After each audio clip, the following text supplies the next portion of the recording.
Un saludo muy afectuoso, familia Betel.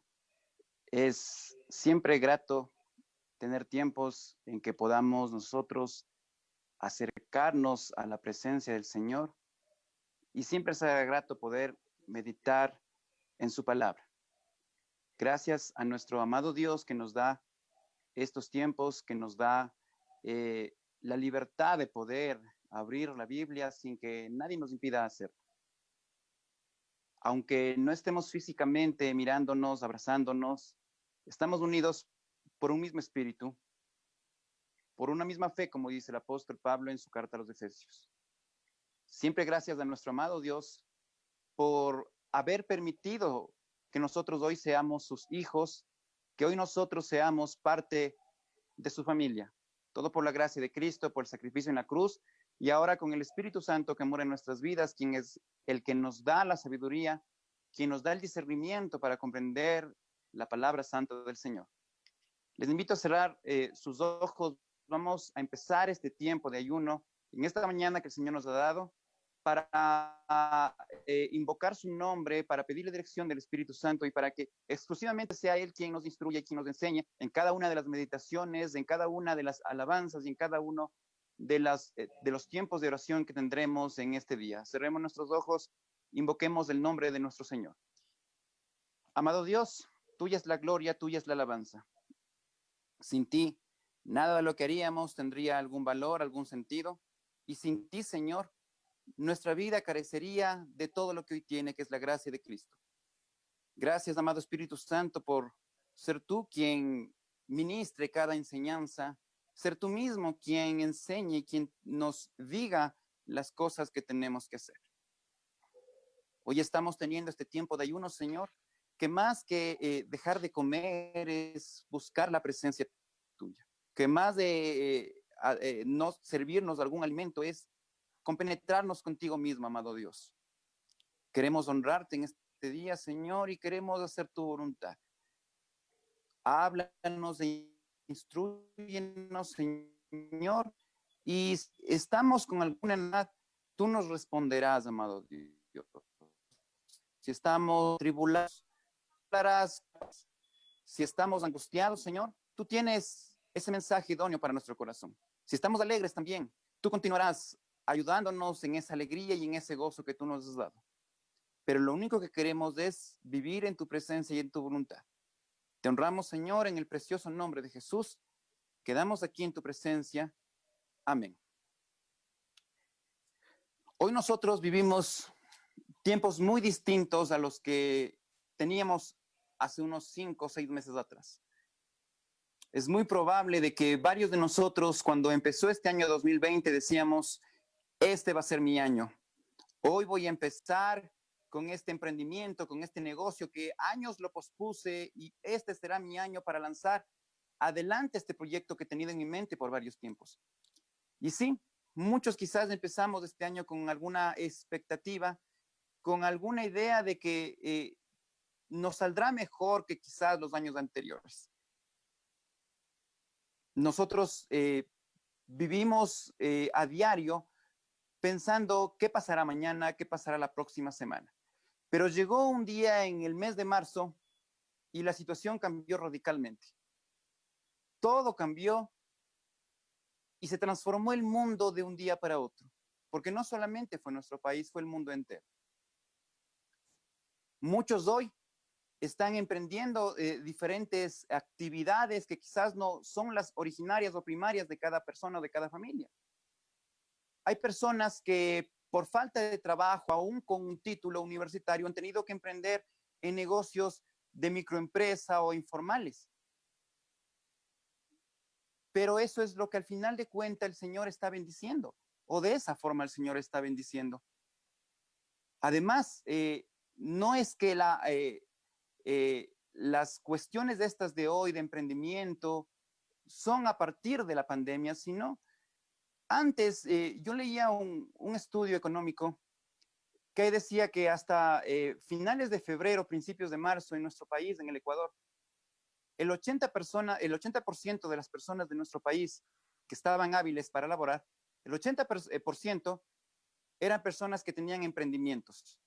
Así que no es nuevo esto, pero hoy se ha acentuado un poco más. Quizás si alguien tenía un negocio por años que le rendía un capital o para poder mantener a su familia, quizás un restaurante, un lugar de comida, un lugar de hospedaje, etcétera. Hoy tuvo que cerrar ya casi 6 meses. Tuvo que cambiar su habitual estado de economía para pasar a otro estado en el que tiene que innovar, tiene que transformar y a diario tiene que ir cambiando la actividad. Quiero empezar con un texto bíblico que relata lo que pasó con el apóstol Pablo. Él sucedió o le pasó lo mismo que lo que sucedió aquí en nuestro país y en el mundo entero en realidad. Vámonos al libro de los Hechos, al capítulo 18, y vamos a ver los versículos 1 al 3. Hechos, capítulo 18, versículos 1 al 3. Recordemos quién era el apóstol Pablo, muy conocido, muy reconocido. Todos sabemos quién es él, quién fue él. Cuando se autodefine él en sus cartas o cuando es apresado en Jerusalén, él da un poco de su biografía, llamémoslo así. Y cuando habla a los filipenses, él dice, miren, yo soy fariseo. Inclusive, dice él, fui guiado, fui instruido a los pies de un hombre llamado Gamaliel, que era prominente en ese tiempo en la enseñanza. Pablo también dice, cuando habla la segunda carta a los Corintios, dice él, yo soy hebreo, 100%. Y si nosotros habláramos de quiénes eran los fariseos, era la élite social económica en ese tiempo. Pablo venía quizás, según se dice, de un hogar un poco acomodado, que a él no le hizo falta el dinero en su niñez y su juventud. Él inclusive era romano de nacimiento. Aún siendo hebreo, él era romano. Eso lo define él mismo. ¿Por qué? Porque su papá le heredó la nacionalidad romana, aún siendo judío. Entonces el apóstol Pablo era un personaje realmente muy respetado y sobre todo de una, si utilizamos el término, de una alcurnia diferente al resto de la población. Pero cuando Pablo se convierte al Evangelio, el apóstol tiene que hacer lo que mucha gente hizo en este tiempo, innovar, cambiar y sobre todo transformar su modelo económico. Él de ser el fariseo que tenía ingresos, pasó a ser un hombre, un misionero itinerante que tenía que valerse por sí mismo con sus propias manos para tener el alimento. Y eso lo vemos aquí en el capítulo 18 del libro de los Hechos. Dice así la palabra del Señor. Versículo 1. Después de estas cosas, Pablo salió de Atenas y fue a Corinto. Dice aquí el versículo 1, después de estas cosas, ¿de qué cosas? Lo que nos está narrando el libro de los Hechos, que es el tercer viaje misionero del apóstol. Pablo llegó a Grecia, dio un magistral mensaje en la ciudad de Atenas, en el Areópago, en el capítulo 17, y posteriormente fue a Corinto, que estaba ubicada en Grecia mismo. Por eso Lucas empieza narrando y dice, después de estas cosas, es decir, después de que Pablo salió de Atenas. Pablo salió de Atenas, dice aquí, y fue a Corinto. Versículo 2. Halló a un judío llamado Aquila, natural del Ponto, recién venido de Italia con Priscila, su mujer, por cuanto Claudio había mandado que todos los judíos saliesen de Roma, solamente a serpientes. No, pues, él como hijo de Dios entendió que todo trabajo, que toda actividad que es honrada proviene de la visión del Señor. Eso entendió el apóstol Pablo. Ahora, miremos algo más, saltémonos al capítulo 20. ¿Qué les dice el apóstol Pablo a los discípulos de la iglesia cuando él iba a partir a Jerusalén? Capítulo 20 del libro de los Hechos, vamos a ver los versículos 33 al 35. Hechos capítulo 20, versículos 33 al 35. Cuando Pablo está en la ciudad de Mileto, en el Asia Menor, manda llamar a los efesios, a los habitantes o los cristianos de la ciudad de Éfeso, y se despide de ellos. Y es un discurso, una despedida muy emotiva, porque Pablo les dice, quizás muchos de ustedes no verán mi rostro otra vez. Y Pablo les dice unas palabras maravillosas. Hechos capítulo 20, versículos 33 al 35, dice así la palabra del Señor. Ni plata, ni oro, ni vestido de nadie codiciado. Antes, vosotros que para lo que me ha sido necesario a mí y a los que están conmigo, estas manos me han servido. Es una maravilla este versículo. Pablo dice, yo no me quedé diciendo, el Señor me bendecirá, como soy el apóstol del Señor y como yo viajo de un lado para otro, pues el Señor me bendecirá. Y el Señor me dará de comer y el Señor me dará. Esto es cierto que el Señor bendice, pero como dice Pablo, nuestras manos, estas manos que tenemos, tienen que ser útiles para nosotros, para el trabajo que nosotros tengamos y sobre todo para bendecir a nuestra familia con el trabajo de nuestras manos. Y Pablo dice aquí, repito este versículo, vosotros sabéis que para lo que me ha sido necesario a mí y a los que están conmigo, estas manos me han servido. Esto fue lo que el apóstol Pablo hizo, insisto. Es un error grande, grandísimo, cuando hay hijos de Dios que dicen, no tengo trabajo, pero estoy en mi casa esperando que el Señor me bendiga, y nunca en su vida han llevado una carpeta para ver si les contratan. Insisto una vez más, es cierto que el Señor bendice, pero el Señor también quiere ver nuestras manos moviéndose y teniendo actividad para que esa bendición de Dios dé ese fruto. Por algo desde el principio le dijo Dios a Adán, tienes que trabajar la tierra, le dijo, y con el sudor de tu frente llevarás el alimento a tu casa. Y así es. Pablo lo dijo muy claramente, estas manos me han servido. Y miremos lo que dice el versículo 35. En todos he enseñado que trabajando así se debe ayudar a los necesitados y recordar las palabras del Señor Jesús que dijo, más bienaventurado es dar que recibir. Y así es. Si mis manos están sirviendo para yo tener un trabajo que es bendición del Señor, si esas manos están siendo de bendición para mi casa, dice el versículo 35, con ese trabajo, dice Pablo, el Señor nos ha enseñado de que tenemos que ayudar a los necesitados, porque el Señor Jesús dijo, más bienaventurado es dar que recibir. Así que la enseñanza que nosotros debemos dar es también que mi trabajo puede ser de bendición a otros, y de hecho tiene que ser así. Y uno va a decir, pero hermano, si yo apenas gano el sueldo básico, con las justas sustento a mi familia, ¿cómo puedo ayudar a otros? Eso es fe. No necesariamente que yo me quede sin comer yo para dar a otros, sino que la bendición del Señor puedo yo compartir con otros. Si tengo un quintal de arroz y le doy 10 libras a un hermano, no me de morir pues por eso. Si tengo unas 10 frutas en mi casa y le doy a un hermano necesitado unas 5 frutas, esa es la bendición del Señor. Aunque no sea en dinero efectivo, pero puede ser algo que yo tengo en mi hogar. Pero la idea es que nosotros como hermanos nos tengamos bendición unos con otros. Santiago lo dice, ¿no? Hay que demostrar la fe con obras. Y si veo a un hermano necesitado y le digo, voy a orar por ti, sabiendo que puedo ayudarle, esa oración el Señor no escucha. Tenemos también que ser aporte a quienes están necesitando. Pero a ver, les decía al principio, muchos de nosotros quizás tuvimos muchos planes a principio de año, muchos teníamos metas por cumplir que quizás ahora no se las puede cumplir.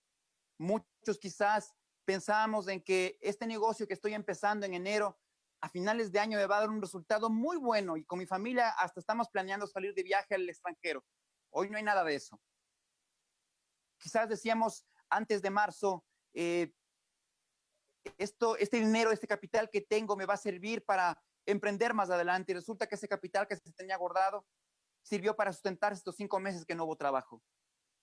Muchas cosas han cambiado, pero quiero seguir mirando la vida del apóstol Pablo. Él también tenía metas en su vida, él también tenía sueños que cumplir, países que visitar para la predicación del Evangelio. Él también quería hacer muchas cosas. Pero es muy claro Isaías cuando dice, ¿no? Sus caminos no son mis caminos, ni sus pensamientos son mis pensamientos. Yo puedo querer mañana irme a la luna, pero si no está en los planes del Señor esto, pues no se hará y punto. Y nosotros tenemos que sujetarnos a la voluntad de Dios. Vamos a la carta a los Romanos del capítulo 15. Romanos capítulo 15, vamos a leer los versículos 22 al final de este capítulo. Romanos capítulo 15, pensando en el versículo 22. Insisto, Pablo, el apóstol, como cualquiera de nosotros, tenía muchos planes que quería realizarlos. Y él inclusive tenía planes sobre la predicación del evangelio. No es que eran planes injustos, ingratos o sin sentido o egoístas. Eran planes para la predicación y expansión del evangelio. Pero aún así, aunque sean cosas para Dios, tenemos que preguntarle a Dios si está de acuerdo. Romanos capítulo 15, versículo 22, dice así la palabra del Señor. Por esta causa me he visto impedido muchas veces de ir a vosotros. Pero ahora, no teniendo más campo en estas regiones y deseando desde hace muchos años ir a vosotros, cuando vaya a España iré a vosotros, porque espero veros al pasar y ser encaminado allá por vosotros una vez que haya gozado con vosotros. A ver, quiero empezar esta parte mirando el aspecto histórico que hay detrás de este escrito de Pablo. El apóstol Pablo escribió la carta a los romanos desde la ciudad de Corinto, justamente en el tiempo en que nosotros leímos la cita anterior de Hechos, cuando leíamos en el capítulo 18 que Pablo estaba en Corinto. No, Lucas, que Pablo estuvo 1 año y medio en Corinto. En ese tiempo que estuvo en Corinto, el apóstol escribió la carta a los romanos.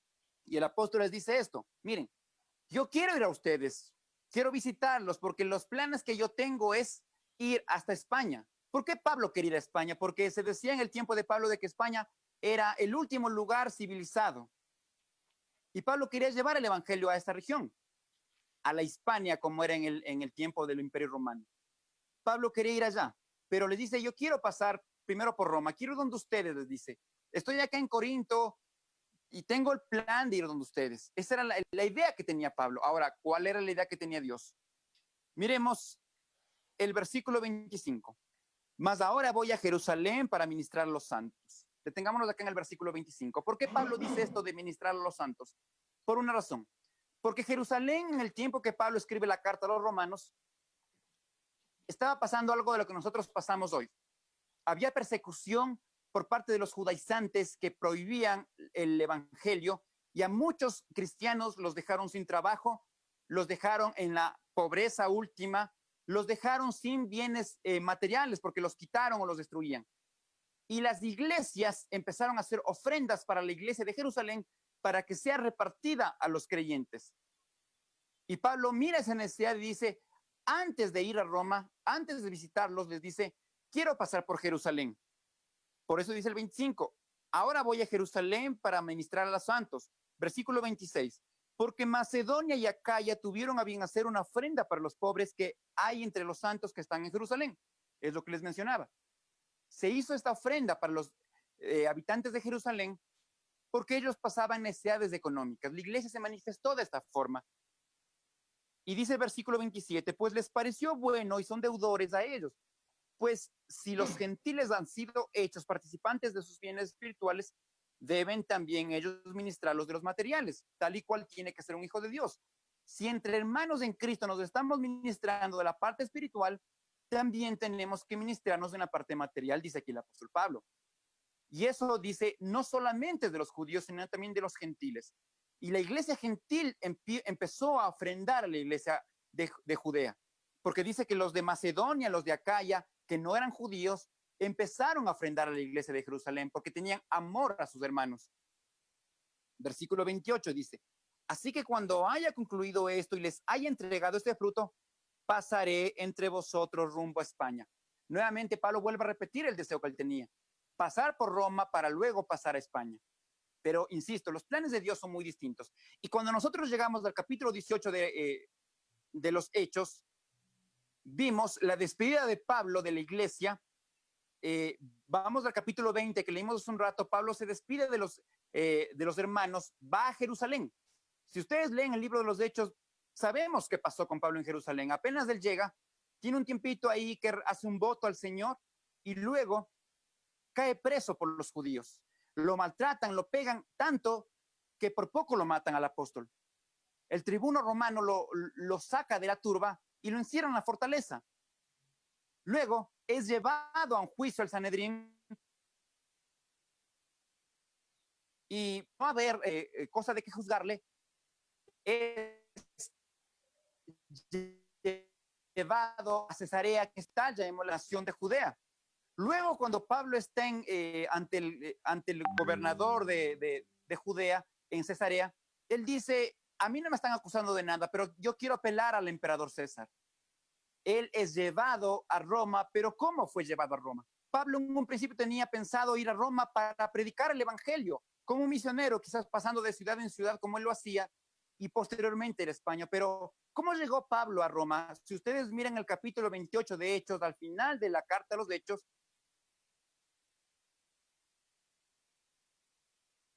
Pablo llegó a Roma y él estuvo en una casa como prisionero y no pudo predicar el evangelio en esa ocasión, pero predicó a quienes estaban con él. Miren, los planes del Señor son tan distintos de los que nosotros en un principio tenemos. Ahora, la historia cuenta que después de que Pablo, cuando se nos termina el libro de los Hechos abruptamente, nos cuenta la historia de que Pablo estuvo 2 años más allí en Roma. Y en esos 2 años que estuvo en Roma, él escribió 4 epístolas, que son las famosas cartas de la prisión: Efesios, Filipenses, Filemón y Colosenses. Luego el apóstol Pablo es liberado, pero posteriormente Pablo es nuevamente apresado y él termina su vida en Roma decapitado por orden y disposición del emperador Nerón. Entonces vemos cómo los planes de Pablo cambiaron radicalmente. El Señor le llevó a un nivel muy diferente de lo que él quería.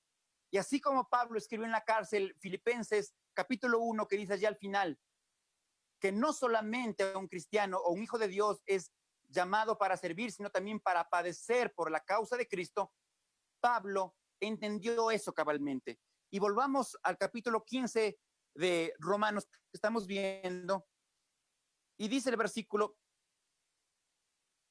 29. Sé que cuando vaya a vosotros llegaré con abundancia de la bendición del Evangelio de Cristo.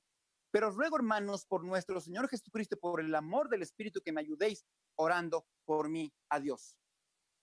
Aquí empieza Pablo a mirar esa voluntad de Dios. Porque Pablo tenía sueños, tenía metas, tenía cosas que quería hacer.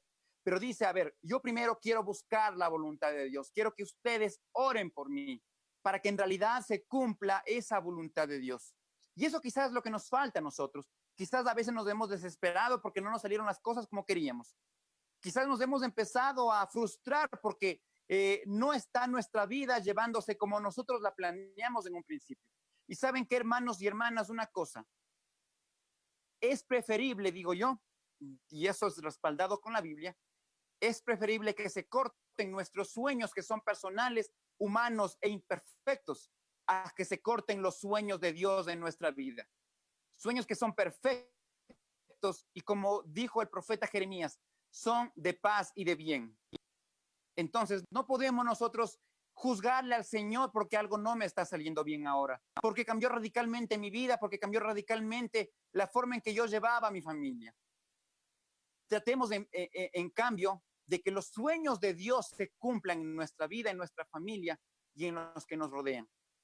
No seamos necios, no seamos cerrados, no seamos egoístas en querer que a la fuerza se den cosas que Dios no quiere que se den en nuestra vida.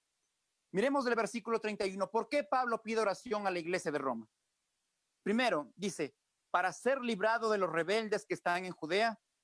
Segundo, para que la ofrenda de los santos en Jerusalén sea aceptada.